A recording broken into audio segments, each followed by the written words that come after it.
नमस्कार साथियों, स्वागत है आप सभी का क्षमता क्लासेस में।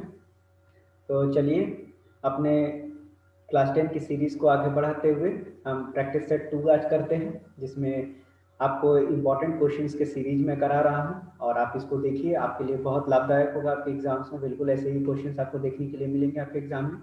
तो चलिए बढ़ते हैं सवाल की ओर। क्या आपको क्वेश्चन पूछा जा रहा है? आपसे क्वेश्चन पूछा जा रहा है कि दो different dice are tossed together. ठीक है, दो डिफरेंट डाइस है, तो आपको पता होना चाहिए कि डाइस क्या होता है। तो लूडो का छर्रा आपने देखा होगा, जिसमें 1 से लेके 6 तक की नंबरिंग की जाती है। ठीक है, तो आपसे बोला क्या है यहाँ पर कि 6 डाइस को जो है, दो डाइस को जो है थ्रो किया जा रहा है। तो डाइस 1 से अगर आप देखेंगे तो आपको 1 2 3 4 5 और 6 हो जाएगा। उसी तरह से डाइस 2 से भी क्या मिलेगा, 1 2 3 4 5 और 6 मिलेगा। तो आपसे पूछता है कि गेटिंग डबलेट की प्रोबेबिलिटी कितनी हो जाएगी। तो सबसे पहले आपको पता होना चाहिए कि आपका सैंपल स्पेस कितना आपका बनेगा। तो देखिए, मैं आपको एकदम सिंपल सा कॉन्सेप्ट बता देता हूँ एक तो, जिससे कि आपको जैसे अब एग्जाम में आएगा कुछ ऐसे क्वेश्चन, तो आपको तो पूरा का पूरा लिखना ही पड़ेगा, 1 1 1 2 1 3। तो अगर आप 1 से अगर 6 बना पा रहे हैं तो 6 से कितने बना पाएंगे? तो 36। तो टोटल सैंपल स्पेस आपके पास कितना हो जाएगा? 36 हो जाएगा। तो आपसे पूछा है डबलेट, तो डबलेट आने के चांसेस क्या क्या हो सकते हैं? 1 1 1, उसके बाद 2 2, उसके बाद 3 3, उसके बाद 4 4, उसके बाद 5 5, उसके बाद 6 6। तो टोटल कितने हो गए? 6 हो गए। तो आपसे पूछा क्या है कि डबलेट आने की प्रोबेबिलिटी कितनी हो जाएगी? तो 6 कितने में से? 36 में से। तो ये कितना हो जाएगा? 1/6। उसी तरह से आपसे दूसरा पूछा गया है कि सम जो है आपका 10 आ जाए, वो कैसे निकालेंगे? तो देखिए, मैं लिख के दिखा देता हूँ आपको। आप अगर 1 से मतलब डाइस 1 और 2 को मिला देंगे तो क्या क्या आ सकता है? तो पहला 1 1 आएगा, 1 2 आएगा, 1 3 आएगा, 1 4 आएगा, 1 5 आएगा, 1 6 आएगा। उसी तरह से 2 1 2 2 2 3 2 4 2 5 और ये क्या आएगा? 2 6 आएगा। उसी तरह से 3 1 3 2 3 3 3 4 3 5 और ये कितना आ जाएगा? 3 6 आ जाएगा। उसी तरह से 4 1 4 2 4 3 4 5 4 4 4 5 और 4 6। उसी तरह से क्या आ जाएगा? 5 1 5 2 5 3 5 4 5 5 और ये 5 6 हो जाएगा।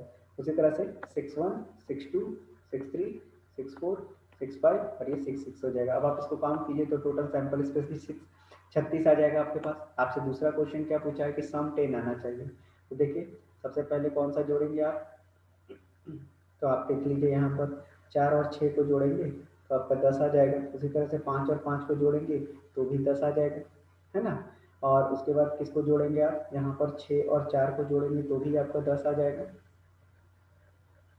और क्या, और क्या आना चाहिए आपके पास? और आप खोजिए कि और कोई बन सकता है क्या जिससे कि आपको 10 मिल जाएगा।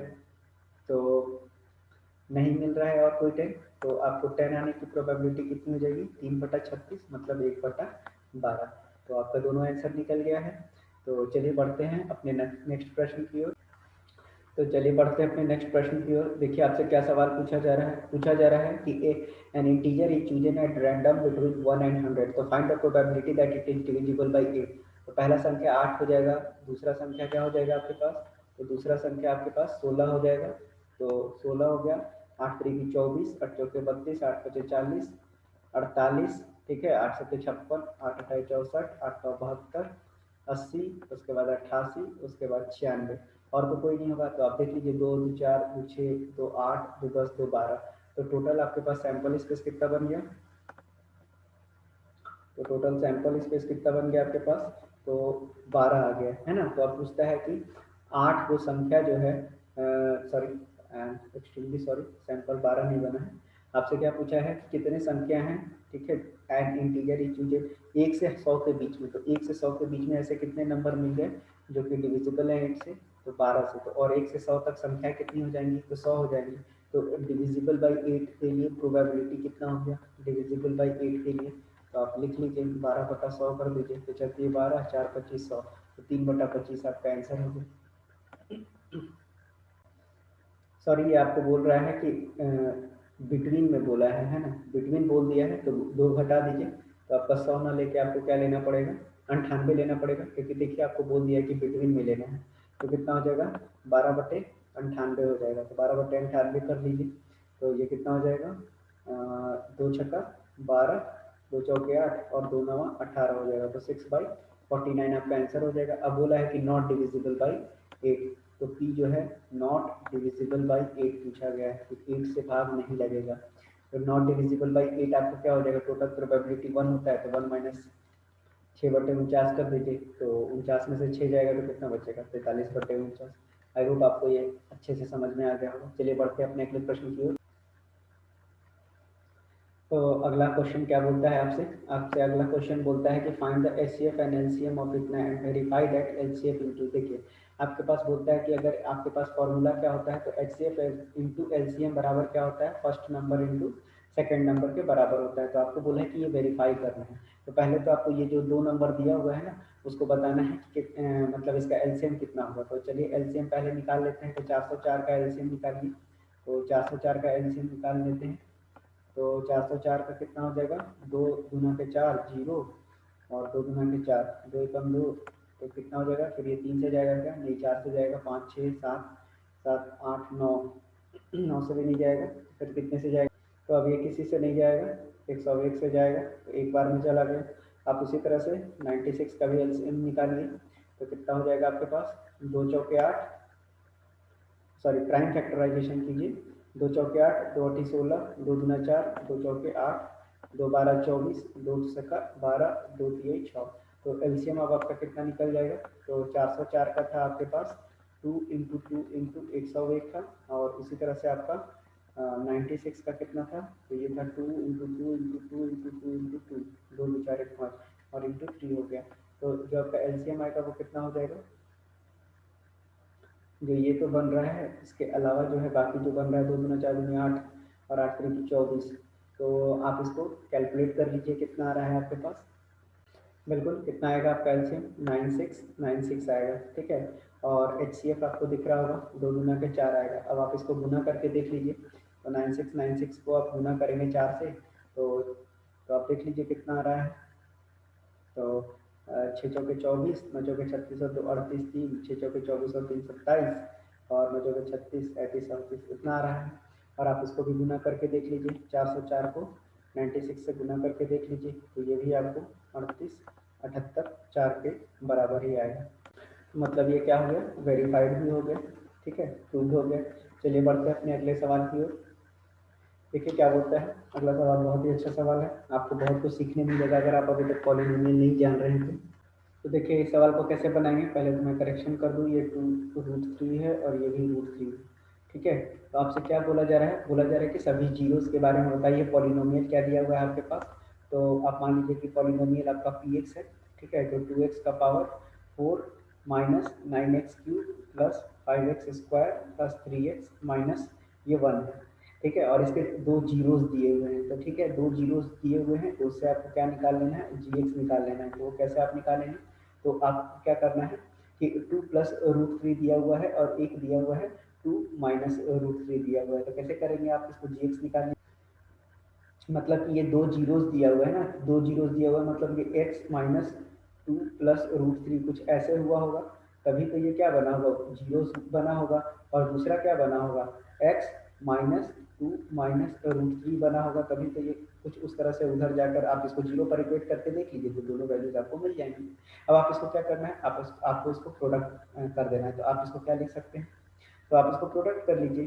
तो प्रोडक्ट करेंगे तो क्या बनेगा, ये x माइनस, सॉरी क्योंकि यहाँ पर ये अलग अलग हैं, तो ये मैं सोच रहा था स्क्वायर बनेगा, लेकिन ऐसा नहीं है, तो इसको तोड़ देते हैं, तो x माइनस 2 और माइनस √3 हो गया, और यहाँ पर आपका क्या बच रहा है, x माइनस 2 प्लस √3 बच रहा है। तो चलिए इसको सॉल्व कर लेते हैं, तो x square minus 2x plus √3x, और ये हो जाएगा फिर minus 2x minus minus plus 4 हो जाएगा, और उसके बाद क्या हो जाएगा, माइनस 2√3, उसके बाद माइनस √3x प्लस 2√3 हो जाएगा, और ये हो जाएगा -3।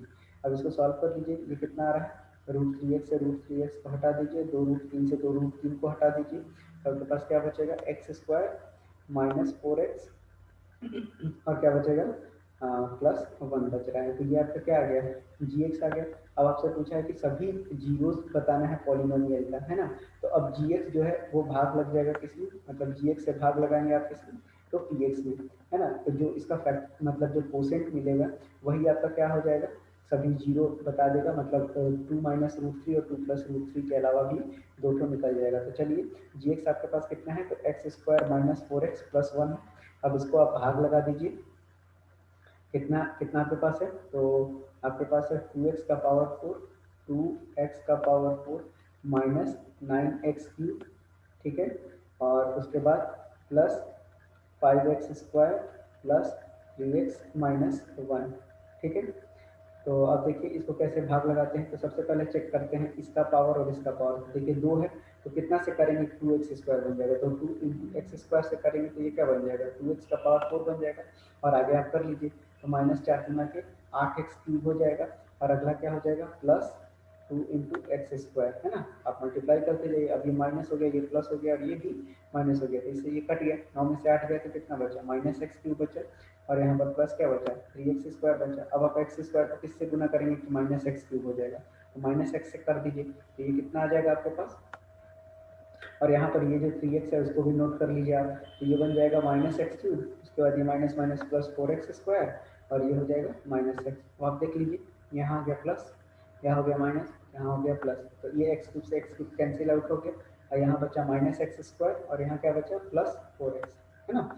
अब आप देखिए यहाँ क्या बचा, माइनस 1 बचा, तो अब आप यहाँ पर क्या कर देंगे, माइनस 1 ले लेंगे, माइनस 1 ले लेंगे तो कितना आ जाएगा आपके पास, यहाँ पर आ जाएगा एक्स स्क्वायर माइनस 4x, और यहाँ क्या आ जाएगा,